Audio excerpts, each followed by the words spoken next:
Em nosso estudo de hoje está no Evangelho de Lucas, capítulo 12, versículo 15. Tende cuidado e guardai-vos de toda e qualquer avareza, porque a vida de um homem não consiste na abundância dos bens que ele possui. Emmanuel comenta na lição 41 do livro Ceifa de Luz, Recursos. Frequentemente, quando nos referimos à propriedade, recordamos de imediato posses e haveres de expressão material e reconstituímos na lembrança a imagem dos nossos amigos que carregam compromissos com a fortuna terrestre, como se eles fossem os únicos responsáveis pelo equilíbrio do mundo. Entretanto, assim agindo, escorregamos inconscientemente para a fuga de nossos próprios deveres sem que isso nos isente das obrigações assumidas. Simbolicamente, todos retemos capitais a movimentar, de vez que em cada instância regeneradora ou evolutiva em que nos encontremos, somos acompanhados por valiosos créditos de tempo através dos quais a divina providência nos considera iguais pela necessidade e, simultaneamente, nos diferencia uns dos outros pela aplicação individual que fazemos deles. Somos todos, desse modo, convocados não apenas a empregar dinheiro, mas também saúde, condição, profissão, habilidade, entendimento, cultura, relações e possibilidades outras, de que sejamos detentores em favor dos outros, porquanto pelas nossas próprias ações somos valorizados ou depreciados, enriquecidos ou podados em nossos recursos, pela contabilidade da eterna justiça. Permaneçamos assim atentos às menores oportunidades de ajudar que se nos ofereçam, na experiência cotidiana, aproveitando-as quando possível, porque se as nossas reservas de tempo estão sendo realmente depositadas no fundo de serviço ao próximo, no banco da vida, a carteira do suprimento espontâneo nos enviará, estejamos onde estivermos, os dividendos de auxílio e felicidade a que tenhamos direito, sem que haja de nossa parte nem mesmo a preocupação de sacar. Muito legal, mais uma vez, a comparação que o Emmanuel faz para a gente. E o Emmanuel, ele tem algumas lições muito especiais falando do desculpismo. Né? Falando daquela pessoa que, por exemplo, ele chega até a abranger, hoje ele abrangeu mais essa parte, né, de fortuna, de recursos financeiros, mas ele chega a abranger o seguinte: tem gente que foge do trabalho porque ainda está solteiro, depois foge porque casou. Tem gente que foge porque está desempregado, outro depois agora não tenho tempo porque eu estou trabalhando. E nesse desculpismo você vai adiando indefinidamente, a vida passa e você não aproveita a oportunidade de trabalho que você está tendo.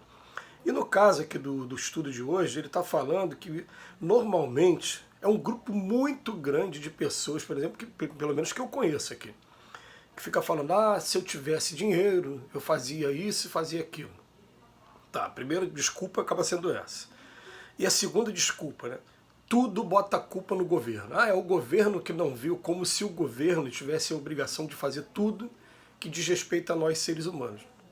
Quando o raciocínio, na verdade, ele tem que ser o contrário, né? A gente tem que fazer tudo o que tiver ao nosso alcance e deixar para o governo uma pequena parcela, mas aí a gente vive num lugar que a gente paga tributos muito altos, né? Um dos lugares que tem o maior valor de tributo do planeta, até, né?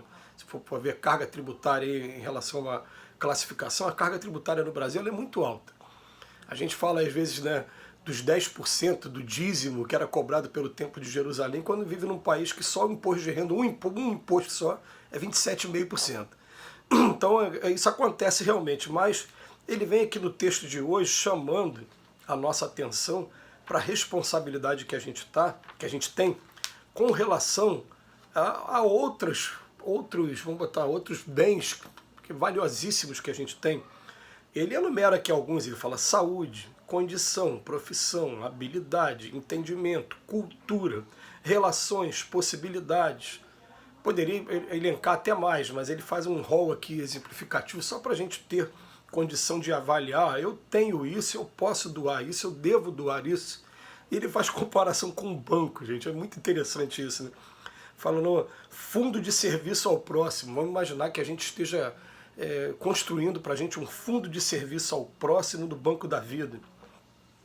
Embora a gente não dê muita atenção a isso, porque diz o Evangelho que a gente não deve esperar nada em troca, a gente sabe, através principalmente do Nosso Lar, que foi o primeiro que trouxe essa informação.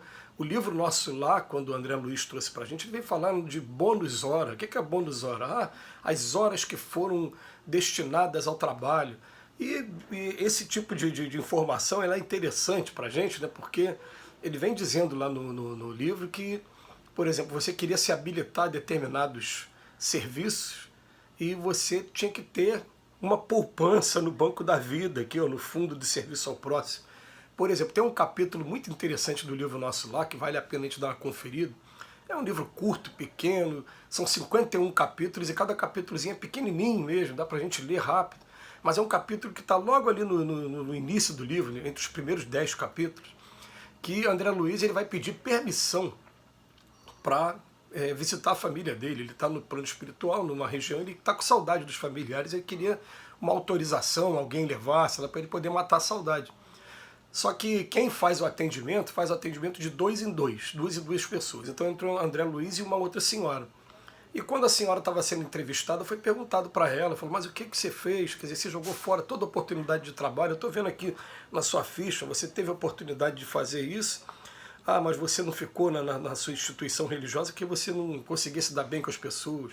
Sempre foi alguma coisa assim de melindre, de falta de perdão, e por conta disso a pessoa foi se isolando e fugindo de tudo. Quando chega do outro lado, para você ganhar autorização para fazer isso, você tem que ter uma quantidade de bônus horas. Eles falam isso para a gente, e a gente, na verdade, né, se a gente tiver trabalhando essa ideia dentro da gente, a gente pode correr no risco do interesse. O interessante é quando você aprende a fazer o bem pelo bem. Isso eu aprendi muito com Leopoldo Machado também, com o professor José Jorge, né, dois queridos amigos. Fazer o bem por amor ao bem. Você vai chegando num ponto que faz bem a gente ser uma boa pessoa, a gente ser uma pessoa simpática. Então você vai fazendo sem esperar nada em troca. Mas eles garantem pra gente que tem sim, existe um banco da vida, um fundo de serviço ao próximo e carteira de suprimento espontâneo. E ele termina aqui o texto de hoje falando, onde a gente estiver, mesmo que a gente queira sacar ou não, vai ter ali o nosso saldo. E a gente vai receber, inclusive, os dividendos. Ele usa essa coisa, né? Porque tem grandes empresas por aí que dividem seus lucros, entregam aí, né, as parcelas para aqueles que estão trabalhando. É muito comum isso acontecer no nosso meio. Ele fala, isso também acontece no plano espiritual, tá?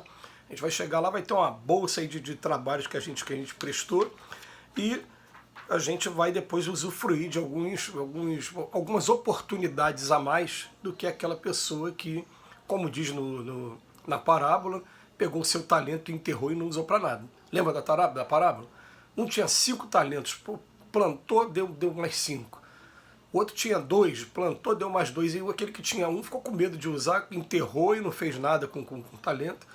E o pai virou para nós, então me dá de você, já que você não aprendeu a usar, vamos esperar você se formar de novo, vai estudando um pouquinho mais, depois eu te dou de novo para ver o que você vai fazer. É assim que acontece na escola da vida mesmo. A gente deve aproveitar as oportunidades e não ficar, como ele diz aqui, né? Ele fala assim que a gente olha para as pessoas que têm fortunas, que carregam compromissos muito grandes e também no combo deles, né? A gente usa muito esse termo hoje, né? Combo. No combo deles, eles também carregam muitas responsabilidades, muitas dores. Aliás, Jesus falou que é mais fácil o camelo passar pelo buraco da agulha do que o rico entrar no reino dos céus. E a gente ainda por conta disso, a gente fala que a gente age como se eles fossem os únicos responsáveis pelo equilíbrio do mundo. Ele pode fazer, quem deveria fazer era ele. Não, não é. A gente deve cumprir todas as obrigações do cadinho nosso, aquela coisa pequenininha nossa, aquele grãozinho, aquela gota no oceano. Mas essa gota no oceano é da minha responsabilidade. Eu vou fazer da melhor maneira que eu puder. E aí, fazendo dessa maneira, eu vou me habilitando a novas oportunidades, a novas experiências. E de experiência em experiência a gente vai um dia passar pela riqueza, querendo ou não. A gente vai passar pela pobreza total também, querendo ou não, porque isso são faces da moeda de um aprendizado. É a mesma coisa que você pegar o programa de um concurso público, de uma prova que você vai fazer. O que vai cair na prova? Aí você vai lendo um daqueles itens ali do programa, vai estar lá ser rico, outro vai estar ser pobre. Vai passar aquilo ali, e você vai passar por eles. Enquanto você não obtiver aprovação, você vai ficar repetente até você conseguir cumprir todo o programa e seguir para adiante para o caminho da perfeição. Esse é o programa que não tem como ninguém fugir disso. E Jesus ele diz para a gente que ele é apenas um irmão mais velho. Ele foi criado antes, passou por todas essas provas e agora está aqui dirigindo esse planeta, coordenando cada um de nós aqui. Que Jesus nos abençoe hoje e sempre. Te agradece do fundo do coração aí, Emmanuel, mais uma vez.